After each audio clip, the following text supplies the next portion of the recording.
So this time in our service is normally the moment when we share blessings of life's milestones in our families and our personal lives. So I'm going to take a moment of personal privilege now to share with you the very happy news that a member of my family has a new job.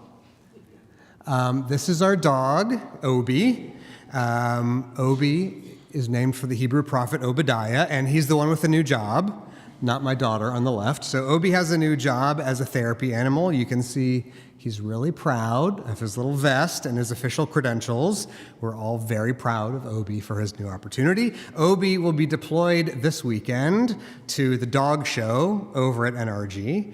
The official name of the event is the Houston World Series of Dog Shows, lest you underestimate the importance and the stature of this event. A whole weekend of events, exhibitions, and contests and demonstrations, and of course, the judging of the breeds, which is known as conformation. This is not to be confused with the photos in our hallway, where there are pictures of teenagers in white robes. That's confirmation. Conformation is the best known and most popular part of a dog show, where the judges evaluate how well each individual animal conforms to the standards established by the American Kennel Club about what makes up the ideal example of every recognized breed. The ears of a basset hound, the hindquarters of a corgi, the coat of an Irish wolfhound, all of the standards and requirements are documented in the AKC breed standards, and the conformation judges go into obsessive detail when evaluating every dog that comes before them. It is great fun to watch. My favorite part of the dog show is watching the animals demonstrate the extraordinary abilities they have been trained for. The explosive energy and athleticism of the agility events, the strength and power of the police and fire and rescue canine units, the laser-sharp focus and concentration of the obedience events, and the mind-boggling perception of the dogs who can lock on to the smell of a target in the scent work trials. It amazes me every single time. Some people love watching the Olympics.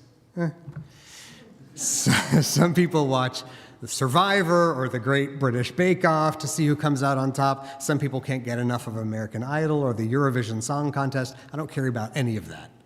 But I will take any opportunity to drop what I'm doing and watch those dogs do their thing. I'm impressed, of course, by the work and the dedication of the trainers, but to be honest, I think what specifically makes those demonstrations so inspiring to me is that they represent the perfect intersection between training and practice and innate God-given ability. Just watch them. Just watch a pointer pointing, or a retriever retrieving, or a terrier tarrying. You can see it in their eyes and the expression on their faces in the smooth and frictionless way they slip into the behaviors, honed by hundreds of years of breeding in some cases, and thousands upon thousands of replications of the DNA in their cells. This is what this animal was born to do. This is what they were made for. If I'm really honest, part of what I'm feeling when I watch those dogs doing the things they were made for is jealousy, just a twinge. When I see the dachshunds and the terriers in the barn hunt event diving fearlessly into dark tunnels and twisting passageways to reach their target, allowing themselves to be guided seamlessly, intuitively by the gravitational pull of breed and instinct, I envy them. At times, if we're lucky, some of us have experienced a sensation similar to that. Maybe it's a hobby that we love. Maybe it's a conversation with a person we love. If we're really, really lucky, it's work we love that we're paid to do. And we get so immersed in doing it that we slide into that optimal flow state when the rest of the world falls away. It's as if nothing exists except ourselves and the activity or the person in front of us. We become oblivious to the passage of time. We find ourselves coasting effortlessly in a slipstream of purposeful focus. Being able to cultivate that sensation, to search for and identify and then engage in something we were put on earth to do.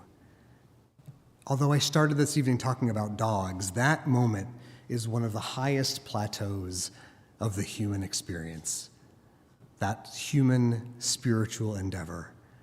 Not everyone is fortunate enough to experience, and even those of us who are get only flashes of it from time to time. I realize that even having this conversation about having work that is meaningful and being able to fulfill it is an expression of a rarefied sort of social privilege that not everyone has access to.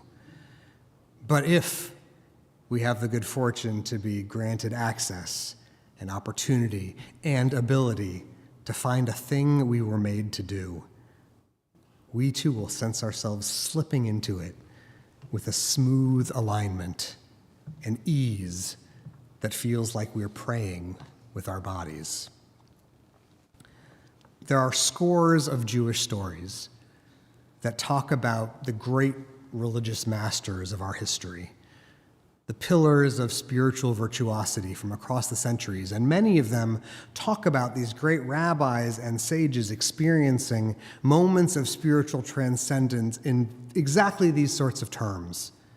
Rabbis who plunge themselves so deeply into prayer that they lose track of time and become oblivious to their surroundings. Masterful cantors who are taken outside of themselves by the chants and melodies they sing.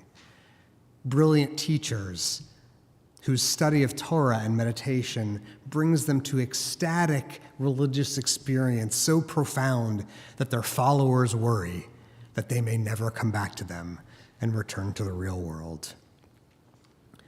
Those experiences, those grand, transformative moments when we feel that we have gone beyond the here and now, transcending the self, those moments are not accessible only to great masters of personal spirituality. The joy of finding the purpose we were put on earth to fulfill is something accessible to all of us. A skier gliding silently through snowy lanes, or a pilot feeling himself carried by an invisible jet stream. It activates something deep inside when we're granted the opportunity to access some part of the mission for which we were built, and to feel ourselves carried as though a powerful unseen hand threw it towards something greater. I believe in God, and I also believe in human purpose. And I think that those two things are tightly connected. I think that God has hopes for us. And at times when we're filled with the sense that what we're doing with our lives and our time has meaning and significance, those are the times that we're brushing up against some part of what we were put on earth to do. I want to close tonight with a piece of poetry that you may be familiar with. It's a terrific poem, one of my favorite pieces. I want to share just an excerpt from it. It is a poem by Marge Piercy called To Be of Use. Here's how she concludes this marvelous poem. The work of the world is common as mud. Botched, it smears the hands, crumbles to dust.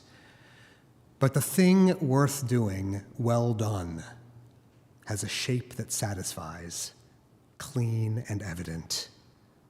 Greek amphoras for wine or oil.